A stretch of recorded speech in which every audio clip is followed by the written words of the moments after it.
Hey, what's up, fellas? How you doing, man? Antonelli here.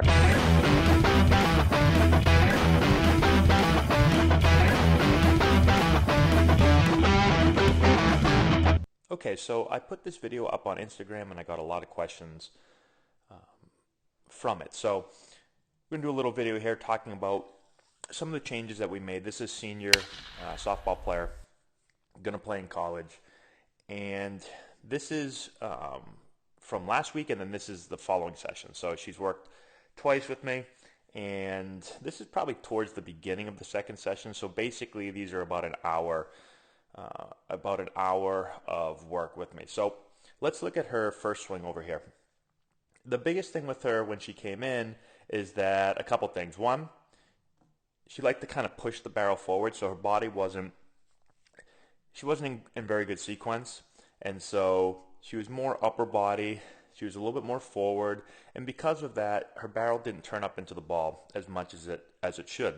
And so with that, you're going to have more inconsistent contact. You're going to have more ground balls, typically the pull side. You're going to have more balls that you kind of clip and slice to the opposite field. You're going to have much less line drives that have carry. And like I said, the bat speed isn't going to be there because you're not using your body as well. And so you can kind of see how steep she is on the ball right here.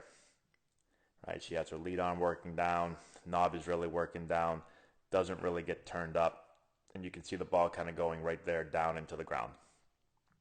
Okay, so with all that being said, what we wanted to work on is trying to get the barrel turned deeper, trying to get her body to work better together so that her rear leg will go and her upper body and barrel will work back, so she creates more of that stretch, more bat speed. And by turning the barrel behind the ball more, she's going to be inside the ball, which is going to produce more line drives, gap to gap, not as many pulled ground balls, not as many flare balls to the opposite field. So how do we do that? We did a bunch of drills. This right here, I've been getting a lot of questions on. This is just a little crate that we use. And so you can use a crate, we use a medicine ball, different things. And essentially all it is we kind of progress to this. So we start off with her toes facing forward. We work on coiling around this leg right here. Then we'll progress to toes kind of pointed out to first base. And then we'll get on to the crate. And so what the crate does is it basically unweights our front foot. Right? And so it's very light on the crate. You can't push down or the crate feels like it's going to break. And so when we do this, the first thing that we're able to do is we preset this leg to be loaded. And so we take the back pocket this way, which closes her hips, which loads her back leg back that way. And so you can kind of see here, there's no coiling. There's no, her hips aren't coiled. Her back leg isn't loaded back as much. And so you can kind of just see her back pockets pointed right there instead of more in that direction. And this is really important because if you want to set your body up to be able to turn behind your leg, behind this leg, you've got to set up so that when you start to move out, you don't just shift or fall forward. And so if you look over here, right, she's very even, kind of right in the middle, 50-50 weight. Now as she starts to move, she's going to still be kind of right in the middle, so she doesn't do a good job of getting behind this leg. Now I'm going to preface it with saying this. Some people might say, oh, she's really far back here. In order to get to where we wanted to get to, we've got to exaggerate. And she's very new to this. She's never, all the stuff that I've talked about with her, she really hasn't heard before. And so we really had to exaggerate to try to give her a feel. And that's one thing that the drills do. That's one thing that the crate does. It helps you really, really exaggerate the moves. And so let's talk about the moves again. So the first thing again is coiling. So getting around this leg. As we move out off the crate, I want her to feel like she's not going to shift forward, not going to fall forward. Keep the foot off the ground a little longer than normal so she can learn how to keep this leg loaded as she's moving out. And so if we just watch that move first, you can see how as she picks up, she continues the coil, right? So look at the lower half again. This is that way, this is that way, right? So she's continued to coil. She's strong around her back leg. She feels like she's down into the ground and not just kind of pushing or falling forward, right? So that's the first thing. Her posture is different, right? So right here, she's very vertical. Right, her spine is very vertical. You can see how her shoulders are very even. So what we worked on here is getting her more over the plate. And we also worked on getting the lead shoulder to be a little bit more down, just presetting herself or setting herself up to then be able to work the upper body back.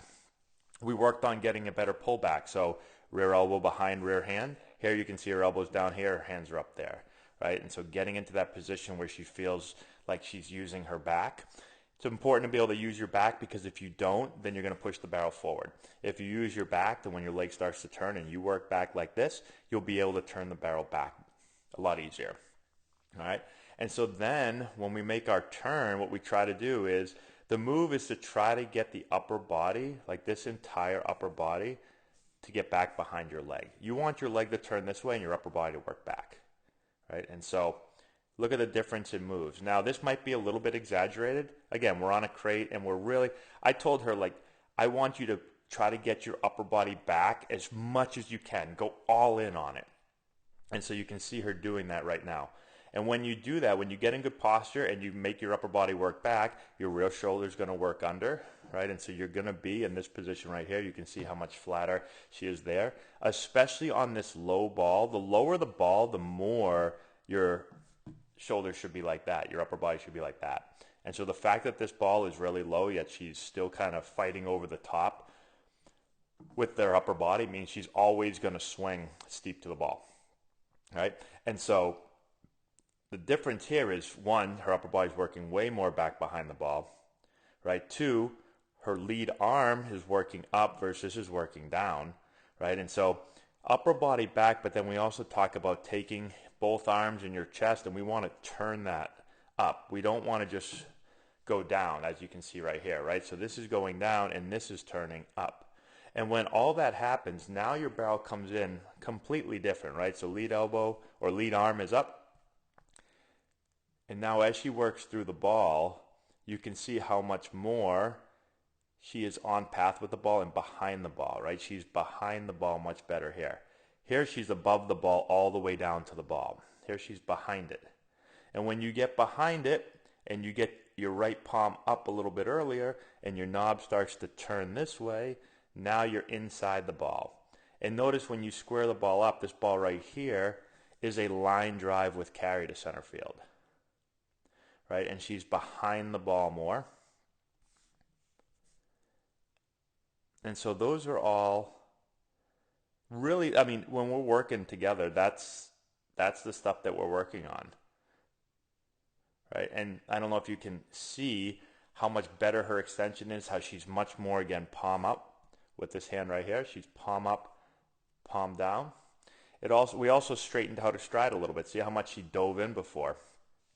Now she's able to straighten out her stride. So all really, really good stuff. Again, she's very new to it, and you could see the difference so quickly. The ball jumped off her bat much better. Right now, she's got to learn now. She's got to kind of recalibrate herself, because she's swinging much differently in only a day.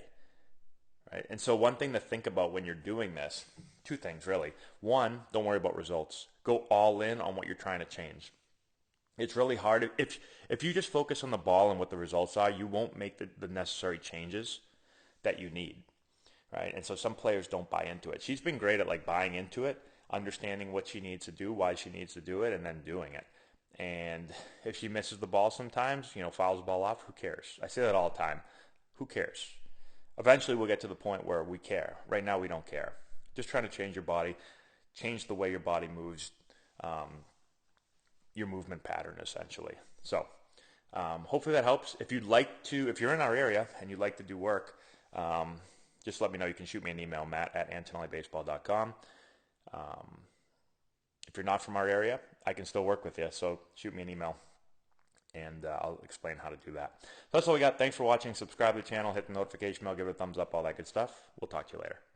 If you've enjoyed this video and want to learn more about building the elite swing, check out our new course. We have over 2 hours of content, almost 30 hitting drills.